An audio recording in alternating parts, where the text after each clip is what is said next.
نہ اجاز سے تھی، نہ نواز شریف سے، نہ کسی اور سے. ہمیں یہ ملک عزیز ہے، ہمیں یہ ملک عزیز ہے. اس کی سرزمین میں ہماری مساجد ہیں. اس کے ایک بہت بڑے حصے پہ پشتون اپنی آبائی زندگی پہ اپنی افتخار روایت کے ساتھ زندگی گزار رہا ہے. ہم نے کبھی یہ گڑبڑ نہیں کی. ہم نے اس فوج کو پاکستان کا فوج کہا جو پنجاب کے 4 ضلعوں کی فوج ہے. ہم نے کبھی ایسی بات نہیں کی. ہمیں انگریزوں کے وقت سے لے کے پھر پاکستان میں ہمارے اکابرین کو صرف اس لیے جیلوں میں رکھا گیا کہ انہوں نے کہا کہ ہر آدمی کا ووٹ ہوگا. یہاں FCR تھا، یہاں کوئی مائی کلال بول نہیں سکتا تھا. پاکستان کسی کے خواب میں خیال میں بھی نہیں تھا. 1929 میں عبدالصمد اچکزئی وہ اپنے آپ کو ایک بیوہ یتیم بچہ کہتا تھا. اس نے کسی یونیورسٹی میں تعلیم حاصل نہیں کی تھی. وہ بڑے دینی عالموں کی سربراہی میں کی رہبری میں اپنے گھر میں اس سیاسی وہ پلا پھوسا تھا. اس نے کبھی کسی سیاسی جماعت کی نہ دیکھا تھا کسی پارٹی کو، نہ کسی لیڈر سے ملاقات کی تھی. وہ اپنی سندوش میں لکھتے ہیں کہ جب میں گھر کی ذمہ داریوں سے پایا اور یہاں پھرا علاقوں میں نے پشتونوں میں جو بربادی دیکھی، جو مشکلات دیکھی، میں ذاتی طور پہ اس نتیجے پہ پہنچا کہ پشتونوں کی یا بلوچوں کی یا ہمارے ہندوستان کے عوام کی بربادی کی وجہ خارجی حکمرانی ہے. اور میں نے اپنے ساتھ 2 وعدے کیے کہ اس سرکار کی میں نے نوکری نہیں کرنی، اور اپنے سیاسی مقاصد کے لیے خان عبدالصمد خان اچکزئی کے سیاست کے 3 بڑے وہ تھے. وہ سامراج دشمن تھا، وہ فیوڈل ضد تھا، وہ جمہوری آدمی تھا. آپ ہمیں اس لیے جیلوں میں ڈال رہے تھے کہ ہم نے ایک ووٹ کی بات کی، ہم نے پارلیمنٹ کی بات کی، اور پھر جب پاکستان بنا تو شریف آدمی کو خان عبدالصمد خان کو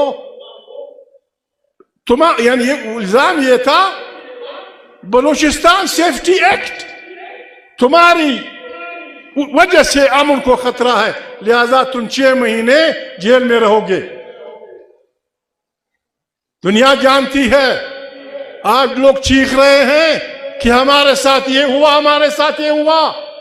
میڈیا والوں، ہم بچوں کو، ان کے بزرگ بھائی عبدالسلام خان کو، ہم خاندان والوں کو مہینے میں صرف 1 خط لکھنے کی اجازت تھی.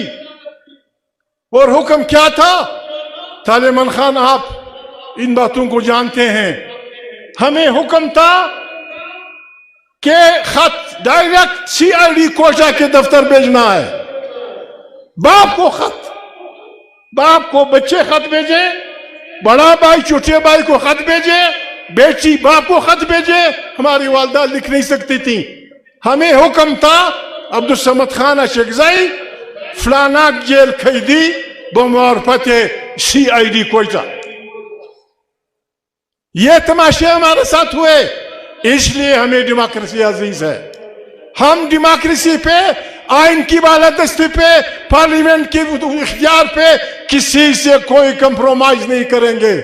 اور پاکستان ڈوب جائے گا. پاکستان ڈوب جائے گا اگر پاکستان میں آئین کی بالادستی کی بات نہیں کی گئی. پاکستان کے بچانے اور چلانے کا ایک ہی راستہ ہے. پہلے ہم تجویز کرتے تھے، اب ہم مطالبہ کرتے ہیں. الیکشن سے پہلے اگر کسی کو پاکستان عزیز ہے، اور یقیناً عزیز ہے، الیکشن سے پہلے تمام پاکستان کے اسٹیک ہولڈرز کی، جس میں ججز بھی ہوں، اخباروں والے بھی ہوں، عالم فاضل لوگ بھی ہوں، اہل عقد بھی ہوں، علماء بھی ہوں، سیاسی بھی ہوں، کاروباری بھی ہوں، سب مل کے 3 دن تک اس ڈوبتے ملک کو بچانے کے لیے سوچیں اور ایک جمہوری رائے عمل کے اس پہ آ کے پھر الیکشن کا اعلان ہو۔ ایسا نہیں ہوگا۔ پوچھا جا رہا ہے فلانے کو فلانی سیٹ، فلانے کو فلانی سیٹ، جس کو بھی دینی ہمیں کوئی سیٹ نہیں چاہیے، کوئی سیٹ نہیں چاہیے ہمیں وہ سیٹ چاہیے جو ہمیں عوام دے گی، جو ہمیں عوام دے گی۔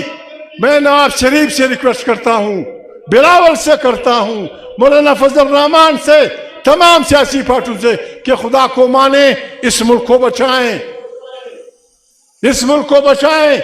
اس کا واحد راستہ، واحد علاج یہاں ایک آئینی حکمرانی ہے۔ پاکستان بحران میں گر چکا ہے۔ ہم پاگل نہیں ہیں، ہم پاگل نہیں ہیں کہ ہم خدا نخواستہ یہ چاہتے ہیں کہ جرنیلوں کو پھانسیاں ہوں یا فلانا ہو، لیکن تمام پارٹیوں کو، جمعیت علماء اسلام میری سب سے نزدیک پارٹی ہے، فضل الرحمان کی، مسلم لیگ، پیپل پارٹی، جو جمہوری پارٹیاں ہیں، انہوں نے عوام کے ساتھ یہ وعدہ کرنا ہوگا کہ جن ججوں نے پہلے مرحلہ سے لے کر آخری مرحلہ تک صرف آئین کی تحفظ کی خاطر اپنی نوکریوں کو ٹھوکر ماری یا ان کو وہاں سے نکالا گیا، یہ پارٹیاں وعدہ کریں کہ جب بھی پارلیمنٹ بنے گی یہ مشترکہ ریزولوشن پیش کریں گی کہ جو جج ایوبی مرحلہ، دوسرا مرحلہ، تیسرا مرحلہ، چوتھا مرحلہ، جو جج نکالے گئے ہیں ان کو ہیروز آف ڈیموکریسی، آئین کے ہیروز ڈکلیئر کیا جائے اور ان کے بچوں کو وہ تمام مراد دی جائیں جو ان سے چھینی گئی ہیں۔ اور جن ججوں نے بے ایمانی کر کے آئین کا حلف اٹھا کے جرنیلوں کا ساتھ دیا ہے، میں زیادہ تو نہیں بول سکتا، ان کو تو کم سے کم ان کی ججی سے فارغ چٹھی، ان کی تصاویر ہائی کورٹ، سپریم کورٹ سے باہر پھینک دینی چاہیے، جنہوں نے آئین کا سودا کیا، جنہوں نے فلانا کیا۔ پاکستان بحرانوں میں ہے، اس کا علاج یہ ہے جس طرح ساؤتھ افریقہ میں اپرٹائڈ کے وقت لوگ بیٹھے، ریکنسیلیشن کی، جشمن ٹوٹو، فلانا کہ بابا ماضی کو بھول جاؤ، آؤ پاکستان کو نئے سرے سے ایک جمہوری انداز میں چلاتے ہیں۔ ہمیں کسی سے کوئی خیرات نہیں چاہیے، ہمیں افواج پاکستان میں اپنی آبادی کے مطابق حصہ چاہیے۔ پاکستان کی افواج پاکستان کے تمام اداروں میں سندھیوں کو، بلوچوں کو، پشتونوں کو آبادی کی بنیاد پہ، تاکہ ایک فوج پاکستانی فوج بنے۔ دوسری بات یہ ہے، یہاں 21ویں صدی میں خدا کو خوف کریں، 21ویں صدی میں پنجاب کے نام سے صوبہ ہے، بلوچ کے نام سے ہے، اس میں ہمارا بھی کچھ حصہ پھنسا ہوا ہے، سندھی کے نام سے ہے۔ آخر پشتونوں نے، ہم نے کون سا گناہ کیا ہے؟ انگریز کے ساتھ ہم لڑے تھے، انگریز کے ساتھ ہم نے مقابلہ کیا تھا، بندوق سے بھی کیا تھا، مرد آباد زندہ آباد کی بھی کیا تھا، ٹھیک ہے، اس نے ہمیں تقسیم رکھا۔ موجودہ پاکستان کیوں 75 سال سے ہمیں تقسیم رکھ رہا ہے؟ جب یونٹ بن رہا تھا، میاں والی اور اچک بنوں کا حصہ تھے، کیا میاں والی کے نمک کے ذخیروں پہ آپ کی نظر ہے؟ ایسا نہیں ہوگا بابا۔ جو پشتون وطن ڈیورن لائن کے اس طرف، ڈیورن لائن اس طرف افغانستان ہے، ڈیورن لائن کے اس طرف ایک ساتھ متصل پشتون وطن، چترال سے لے کر بولان تک، اس کو ہم خان شہید کی افکار کے مطابق ایک صوبے میں پشتونستان کی نام سے لانا چاہتے ہیں، اور یہ ہمارا حق ہے، یہ ہم لے کے رہیں گے۔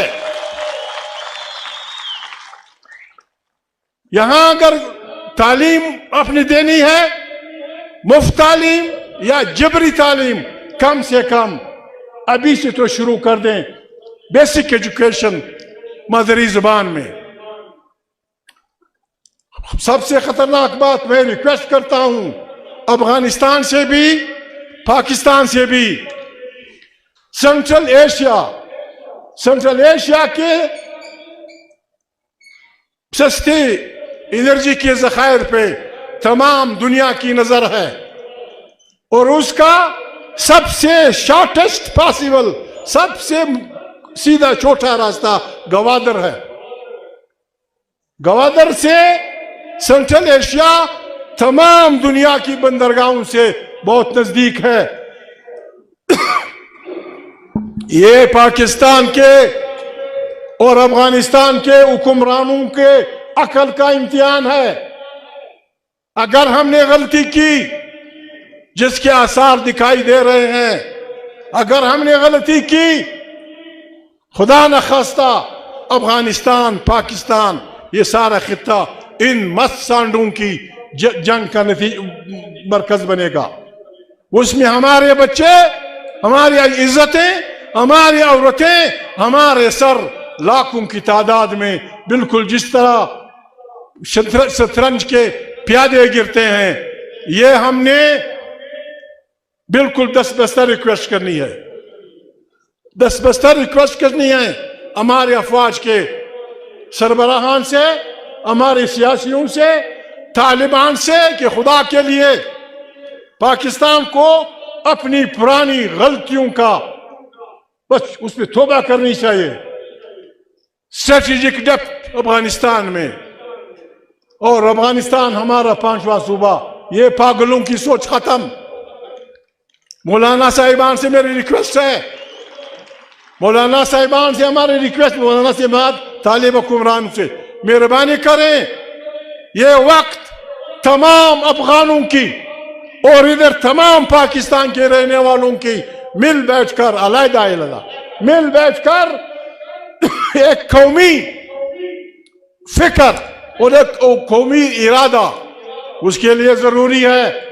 ہم ریکویسٹ بھی کر سکتے ہیں، مطالبہ بھی، ہم طالبان حکمرانوں سے مطالبہ کرتے ہیں کہ تمام افغانستان میں رہنے والے الوقت عالم، فاضل، سوچنے والے، بولنے والے، اقتصادی ماہرین، تجارتی ماہرین، دنیا کے جتنے بھی گو سب پیر و مرید ان کا لوہے جرگہ بلائیں، اور 3 دن تک اس پہ بحث کریں کہ کس طرح ہم اپنی سرزمینوں کو چین، روس، ایران، اسرائیل، ہندوستان، امریکہ ان کی جنگ کی ہماجگاہ سے بچا سکتے ہیں۔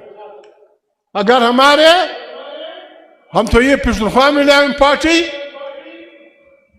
ہم تو IMF کے ہم تو تجویز دے سکتے ہیں پشتون وطن کو، پشتونخوا وطن کے لوگوں کو، تمام پارٹیوں کو یہ متفقہ اعلان کرنا چاہیے کہ پاکستان نے جو قرضے لیے ہیں IMF کے، اس کا کچھ حصہ اگر ہمارے خطوں میں صرف ہوا ہے، اس کے علاوہ ہم 1 روپیہ نہیں دیں گے، پیسے آپ کھائیں گے اور قرض ہم دیں گے۔